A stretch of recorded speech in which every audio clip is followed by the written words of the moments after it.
خدا کی حاکمیت اور اس کے قانون کو اساسی اہمیت حاصل ہو گئی، یعنی بنیادی بنیادی اساسی اہمیت یعنی بنیادی اہمیت حاصل ہو گئی۔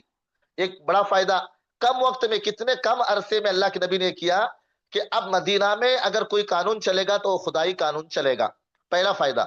اب دوسرا فائدہ کیا ہوا؟ کہا کہ یہاں پر جو اختیار اور اتھارٹی جو ملے گی وہ پیارے آقا محمد عربی صلی اللہ علیہ وسلم کے ہاتھوں میں سیاسی اختیار آ گیا۔ سمجھ میں آ گیا؟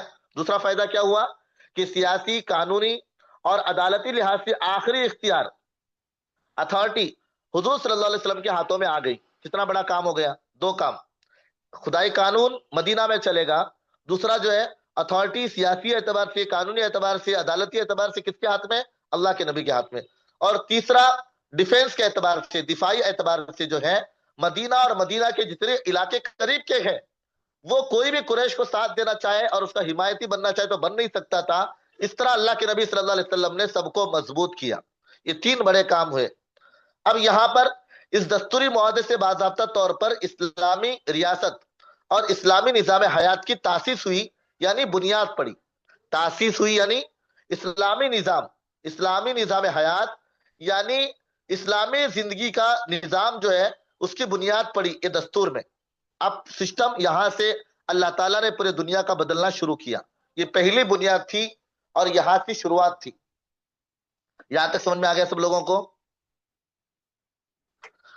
پہلا جو ہے قانونی نوا یعنی کنارے مدینہ کے قریب جتنے اس کے نوا میں جتنے آبادیاں تھیں، وہ پہلا جو ہے قانونی خدائی قانون چلے گا، دوسرا عدالتی سیاسی اتھارٹی اللہ کے نبی صلی اللہ علیہ وسلم کے ہاتھ میں، اور پورا کا پورا مدینہ اور پورے کے پورے جو ہے اطراف کے دیہاتیوں میں ایسا سسٹم مضبوطی کا بنایا، کہا کہ کوئی بھی مدینہ کی مخالفت نہیں کر سکتا اور دوسرے علاقوں کا ساتھ دے کر مدینہ کا مخالف نہیں بن سکتا۔ جی تیسرا میں آپ کو بتایا کہ اللہ کے نبی صلی اللہ علیہ وسلم نے مدینہ اور مدینہ کے اطراف کے لوگوں کو لے کر اس طرح معاہدہ بنایا کہ اگر کوئی قریش یا دوسرے دشمن آ کر ان کو ملا کر اگر حملہ یا مدینہ کی مخالفت کرنا چاہے تو کر نہیں سکتے تھے، ویسا سسٹم اللہ کے نبی نے بنایا۔ سمجھ میں آ گیا؟ چلیں اب آگے دیکھیں۔ جی اب یہاں پر نیچے جو ہے بہت ہی اہم موضوع شروع ہو رہا ہے۔ آپ لوگ اس کو یہ نہ سمجھیں کہ یہ جو ہے نا، اب دیکھیں کہ مکہ دور میں کفار مشرکین اللہ کے نبی صلی اللہ علیہ وسلم کو ستا رہے تھے۔ اب مدینہ آنے کے بعد جو ہے کیا اللہ کے نبی صلی اللہ علیہ وسلم کو تکلیفیں کم نہیں تھی؟ اب یہاں پر سامنے دشمن یہود تھے، اس کے علاوہ منافقین تھے۔ اب یہاں پر جو منافقین اور یہودی نے اللہ کے نبی کو جو تکلیفیں دی ہیں وہ ایسی تکلیفیں دی ہیں آپ سن کر دنگ رہ جائیں گے۔ کسی نے کہا تھا کہ معجزات اور غزوات بھی اس میں آ جاتے تو بہت اچھا تھا۔ پیارے آقا کی سیرت بہت بڑی ہے، ایک انداز سے میں نے کل ہی آپ کو بتایا تھا، یہ صرف آپ کو دروازے بتائے گئے ہیں، سیرت کے دروازے۔ آپ اندر گھس کر بہت سارے اس میں سے موتی اور بہت سارا نالج آپ لے سکتے ہیں۔ جی اب یہاں پر دیکھیں کہ یہ جو ہے بہت ہی اہم پیراگراف ہے اللہ کے نبی صلی اللہ علیہ وسلم کا۔ میں آپ کو بتلاؤں کہ اس اعتبار سے یہاں پر اتنا زبردست پورا کا پورا سسٹم اور پورا کا پورا جو ہے یہ 287 سے یہاں پر ہم لوگوں کو جو سننا ہے سمجھنا ہے اس اعتبار سے دیکھیں۔ جو بھی طاقت اڑتی ہے وہ ہمیشہ ہی سے سب سے پہلے ان امور کی فکر کرتی ہے جو اوپر کے تین امور جو بتائے گئے، قانون کے بارے میں، اتھارٹی کے بارے میں، یہ ہمیشہ۔ اور عرب کے اس مسلمان کی جماعت بہت ہی مختصر جماعت مدینہ میں جب آئی تو اجنبی ماحول تھا، آ کر چند اجڑے ہوئے افراد کا پورا جو بہت ہی زیادہ آزمائشوں میں مبتلا تھے، اور اولین اسلامی ریاست کی فوراً تاسیس کی جاتی ہے، یعنی فوراً بنیاد رکھی جاتی ہے۔ نسب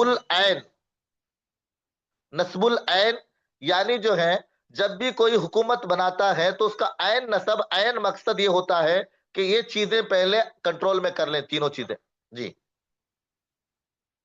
اب یہاں پر چند مہینوں میں کس طرح انہوں نے نافذ بنایا اور کس طرح جو ہے نسلی و مذہبی لحاظ سے متضاد عناصر کو، یعنی متضاد عناصر کون؟ یہود ہیں اور اسی میں سے منافقین نکلتے ہیں، ان کو سب ایک کر کے، مشرکین ہے، ان کو مدینہ کے جو مشرکین تھے، مدینہ کے جو یہود تھے، ان کو ایک وقت میں، بہت کم وقت میں ان کو متحد کرنا، ان کو متحد کرنا۔